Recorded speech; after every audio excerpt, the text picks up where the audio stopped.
Homes are expensive, so how are people affording these homes? How are these first-time home buyers getting in? Certainly, the cost of living is up across the board at grocery stores and so on, but there is one piece of our contract process of the loan that sellers are helping buyers with, and that's the seller concession. And this is affordability insurance. We're gonna break it down from both sides and talk about how homes are becoming as most affordable as possible, even in this high interest rate, high price market. Stay tuned. What's up, guys? Jeremy Kane, living in the Denver suburbs. Excited for this one, as home affordability is one of the most important things I talk about with my clients.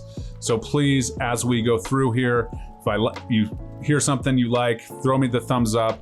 Give me a subscribe. I bring all kinds of information to you on the real estate market, market updates, all things living in Denver and the suburbs, and I even serve Northern Colorado. So if you are interested in this topic and you are looking to grow wealth through real estate, I am your guy, and I would love to be your real estate agent. There's plenty of links below. You can connect with me, you can comment, you can shoot me a text.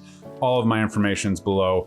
But let's get into this one because it's of utmost importance. And we're gonna talk about the headlines. Homes are expensive, no one can afford it. How can a first-time homebuyer possibly afford a house on a first-time, fresh out of college salary? All the things, we know it's there. There's a lot of things that are going into it with living with, groups and, doing that, brothers, sisters, whatever that looks like.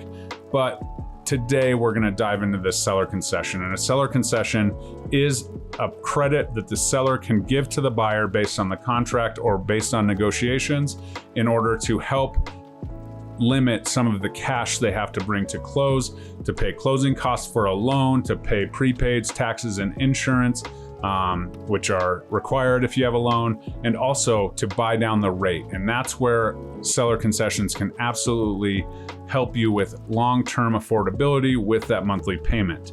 Now, there are other things that sometimes concessions are used for, whether that's, maybe you're going into a place and it has old appliances and you're gonna offer full price, but you want $5,000 to pay for those appliances. That's, something you can do, but it's just a concession, and the concession is gonna save the buyer from bringing cash to the table based on closing costs and all of that. So if you pay less in closing costs, you need less to bring to the table, then you can turn around and go buy those appliances with cash. Special note, don't buy them on credit before you close because that could affect your loan. But as far as that goes, the big one here is that mortgage rate buy down. There are temporary buy downs, there are permanent buy downs, and they are important. So let's talk about how a buyer can utilize a concession first. So benefits the buyer: lower out of pocket costs, right? More cash in your pocket, more flexibility.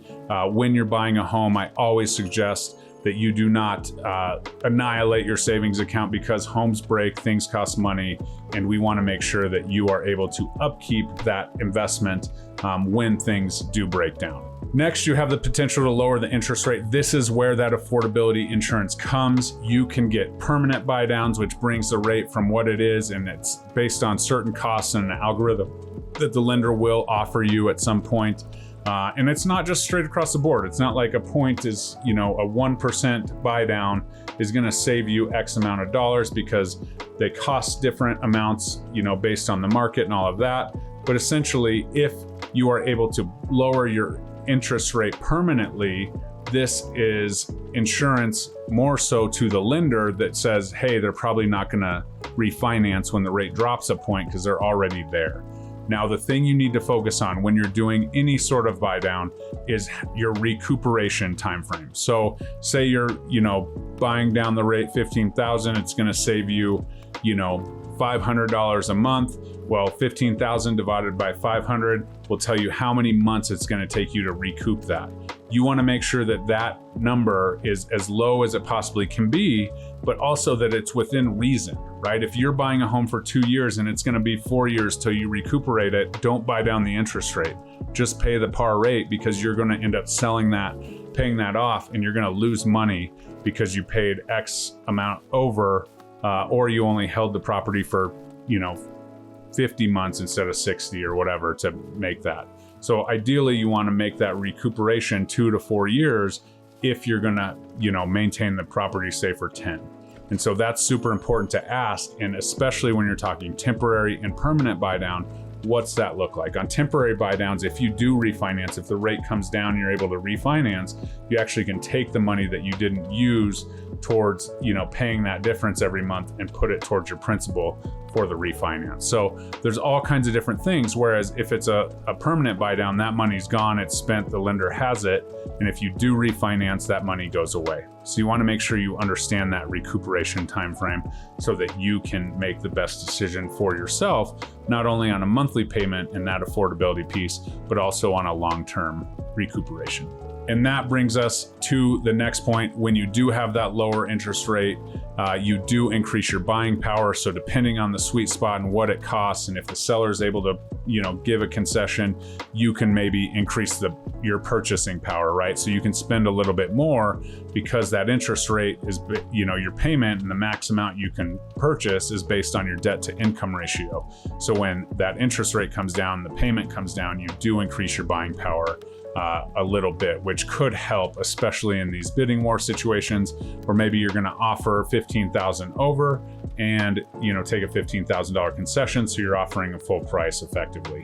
One thing with that is you do have to have it appraised for the contract price for this all to work out, because the concession is essentially cash. If it appraises low and you have to bring $5,000 in cash, you're essentially wiping out the concession. So you do have to be careful not to over spend on your concession, because the home does have to appraise for the purchase price. And if you're building the purchase price into the concession, that's where it gets a little bit crazy. But you do have to have that appraisal. Now, as we move forward and as we talk about this as a whole, we need to focus on that monthly payment. And this is what I stress to people. I don't care if the interest rate's 20% or 2%.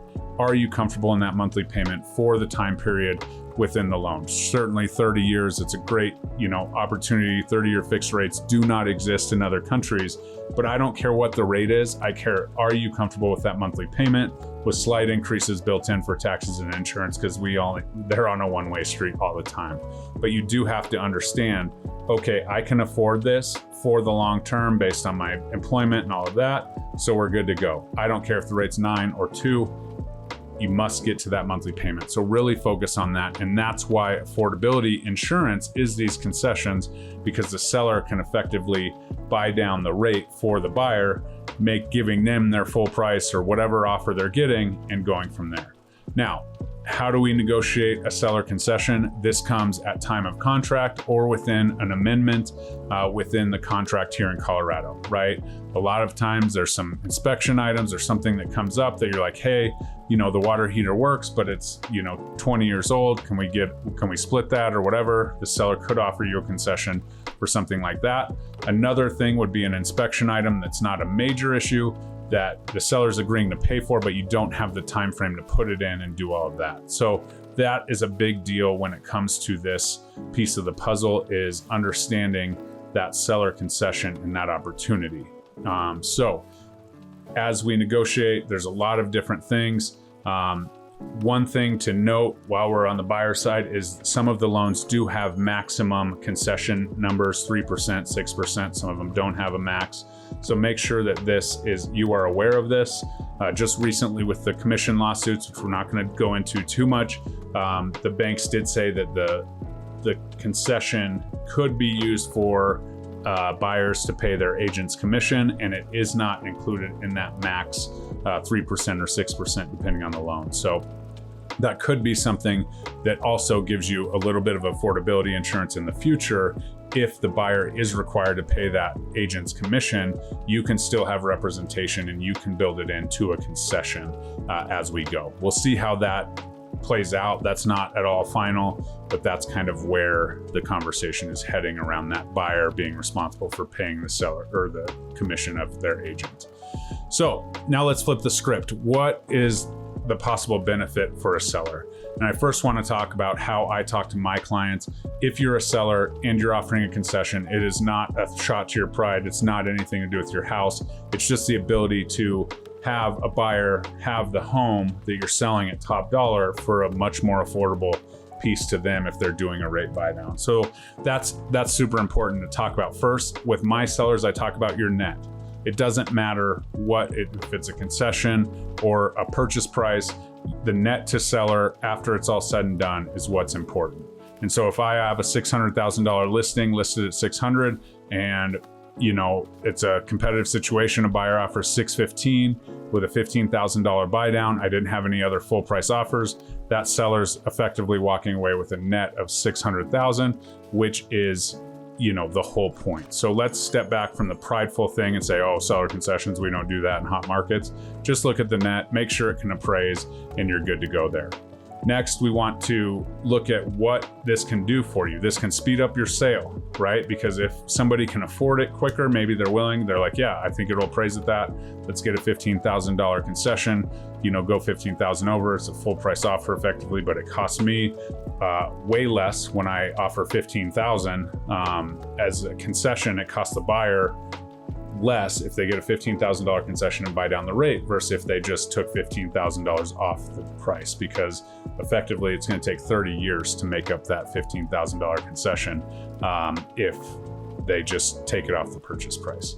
So that's huge. It also could help you avoid major price reductions. Hey, we're gonna make this home more affordable. Instead of dropping it 15 grand, we're gonna offer a $15,000 concession. Note to sellers, make sure your agent knows how to market this.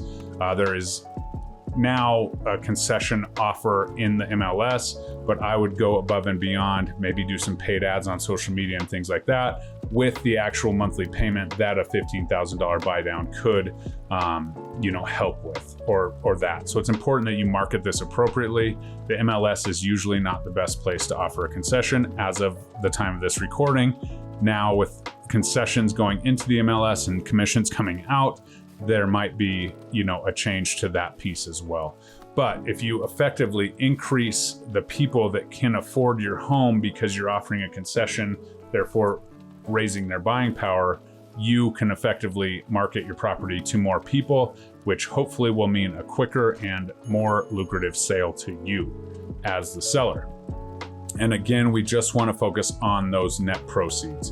And so if we can do that, that's what we need to wrap our head around and say, okay, a concession, a $15,000 off the list price, it's the same thing to me. What makes more sense? Oh, well, their payment's $200 less or $300 less a month, and effectively I'm getting the same net. Maybe that's a good choice for you as you go. And so if we can change that focus to those net proceeds, we'll be really good. And so as we break this down and as you have effectively decided, okay, this is the best offer, work with your agent as the listing agent, work with buyer's agent to make everybody win, right? If everybody wins, the net to you as the seller is the same. That's the win-win. Now we need to focus on marketing it. We need to market it correctly. Again, my suggestion is to really focus on that monthly payment and what the actual effects of it are. If you are interested in looking into this and seeing how we can use this strategy, especially as the market cools off, please comment below seller concession and we will get with you and we can dive into all of that and focus on what makes sense for you. If you're looking to list your home and you want to get creative with some marketing and some seller concessions, that's what I'm here for. I am here to get creative. And if you can use a concession to make homes more affordable, to market to more people, it's a win-win for everybody because they can get in the home for more affordable and you can get out of the home for top dollar. So if you have any questions, please let me know. Please like, comment, subscribe, share this with somebody that's in the market. Hopefully it's a good breakdown of seller concessions and what they are being used for in our current market with those high interest rates. We'll see you next time.